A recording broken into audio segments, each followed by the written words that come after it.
నమస్తే, నేను Roja. Welcome to special debate. దక్షిణాది రాష్ట్రాలపై కేంద్రం వివక్ష చూపుతోందా? ఇక్కడి సొమ్మును ఉత్తరాదికి పంచిపెడుతోందా? సదరన్ స్టేట్స్కు అన్నింట్లో అన్యాయమే జరుగుతోందా? జనాభా నియంత్రణే శాపంగా మారిందా? మోడీ సర్కార్ చెబుతున్నదేంటి? దక్షిణాది పాలకుల వాదనేంటి?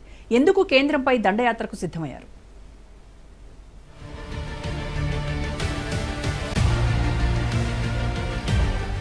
దక్షిణాది రాష్ట్రాల్లో డీలిమిటేషన్ దరువు మార్మోగిపోతోంది. నియోజకవర్గాల పునర్విభజనపై సదరన్ స్టేట్స్ లీడర్లు టెన్షన్ పడుతున్నారు. మోడీ ప్రభుత్వంపై సమర శంఖం పూరిస్తున్నారు. చెన్నై వేదికగా తమిళనాడు సీఎం స్టాలిన్ నేతృత్వంలో ఏర్పాటు చేసిన సదస్సుకు పలు రాష్ట్రాల ముఖ్యమంత్రులు, విపక్ష నేతలు హాజరయ్యారు.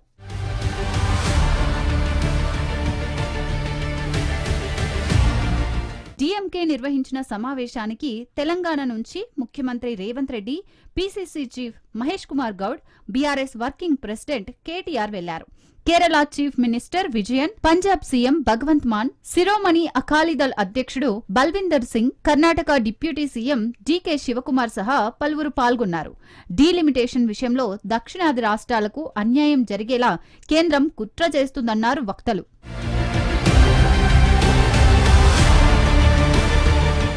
దక్షిణాది రాష్ట్రాలన్నీ కలిపితే 165 ఎంపీ సీట్లు మాత్రమే అవుతాయి. మిగతా సీట్లన్నీ ఉత్తరాదికే పోతాయనే వాదన వినిపిస్తోంది DMK.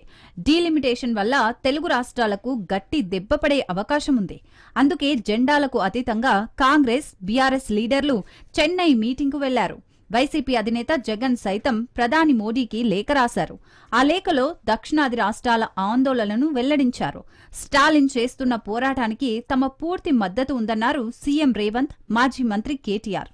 We have a big challenge facing the country. BJP is implementing a policy of demographic penalty. Since 1971, when India decided to adopt family planning as a national priority, South India has done very well, but big states in North India have failed. We become spectacular South. We achieved fastest economic growth, bigger GDP, higher per capita income, job creation, best infrastructure development, better governance, and best social welfare. We are one country. We respect it. But we cannot accept this proposed delimitation because of it will politically limit us. It will punish us for being performing states. We have to stop BJP for implementing any unfair delimitation. Sub-identity as Telangana, as Telugu. We also, while we want India to prosper, we also want our voices to be heard, and we also want to ensure that three most important things mentioned in the Constitution, equality, liberty and fraternity, as envisaged by Dr. Baba Saheb Ambedkar, are respected in letter and spirit. So we certainly are opposed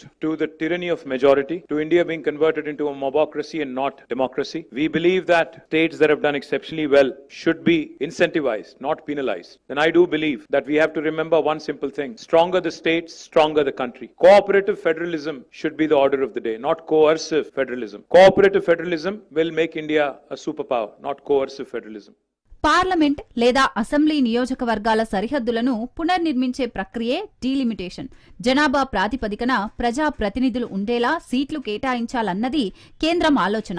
ఇప్పటి వరకు 4 సార్లు 1952, 1962, 1972, 2002 ఏడాదిలో నియోజకవర్గాల పునర్విభజనలు జరిగాయి.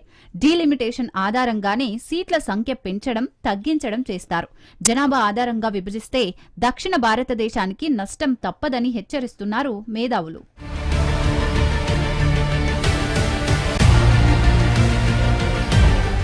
పౌరులందరి ఓటుకు ఒకే విలువ ఉండాలని రాజ్యాంగం కోరుకుంటోంది. యూపీలో 30 లక్షల జనాభాకు ఒక ఎంపీ ఉంటే తమిళనాడులో 18 లక్షల జనాభాకు ఒక ఎంపీ ఉన్నారు. అలా జరగకుండా ఉండటం కోసమే నియోజకవర్గాలు పునర్విభజన చేస్తారు. అయితే ఉత్తర భారతంతో పోలిస్తే దక్షిణ రాష్ట్రాల్లో జనాభా రేటు చాలా తక్కువ. గతంలో జనాభా నియంత్రణపై కేంద్రం నిబంధనల్ని ఖచ్చితంగా పాటించాయి సదరన్ స్టేట్స్. ఇప్పుడిదే శాపంగా మారబోతోందా అనే భయం దక్షిణాది ప్రజల్లో నెలకొంది. అయితే ఎలాంటి భయాందోళన అక్కర్లేదంటోంది కమలదళం. దొంగలు కలిసి ఊరు పంచుకునే ప్రయత్నం చేస్తున్నారు వీళ్ళు. ఆడ కలిసి కూడా అంత దొంగల ముఠానే, అంత మాఫియా ముఠానే. లిక్కర్ స్కామ్ ముఠా ఒకటి ఉన్నది, ల్యాండ్ స్కామ్ ముఠా ఉన్నది. ఇవాళ మొదటి నుంచి చెప్తున్న బీఆర్ఎస్ కాంగ్రెస్ ఒకటే. బీఆర్ఎస్ పార్టీ కేసుల నుంచి తప్పించుకోవడానికి కాంగ్రెస్ పార్టీకి సహకరిస్తున్నది. ఇద్దరు కలిసి పనిచేస్తున్నారు. ఢిల్లీలో కలిసి ఉంటారు, గల్లీలో కొట్లాడతారు. ఇవాళ డిఎంకే పెట్టిన మీటింగ్ ఇద్దరు వేరు, ఇద్దరు అనుకోవడం వేరు. తెలంగాణ ప్రజలు ఆలోచించాలి, వీరిద్దరు ఒక్కటా కాదా మీరు ఆలోచించండి. కేసుల విషయంలో కేసీఆర్ కుటుంబానికి ఒక నోటీస్ ఇస్తలేరు, టచ్ చేసే ప్రయత్నం కూడా చేస్తలేరు. ఇవాళ డిఎంకే పెట్టిన మీటింగ్ వీళ్ళందరూ కలిసిపోయారు, వాళ్ళందరూ కలిసి మాట్లాడుకుంటారు. ఇప్పటికే 18% జనాభా కలిగిన దక్షిణాది రాష్ట్రాలు 35% జాతీయ స్థూల జాతీయోత్పత్తికి నిధులు అందిస్తున్నాయి. డీలిమిటేషన్ జరిగితే ఉత్తరాదిన జనాభా ఎక్కువగా ఉండటంతో అక్కడ సీట్లు పెరిగే అవకాశాలు మెండుగా ఉన్నాయి. దక్షిణ రాష్ట్రాల్లో జనాభా తక్కువగా ఉండటంతో ఉన్న సీట్లలో కోత పడే ప్రమాదం ఉంది.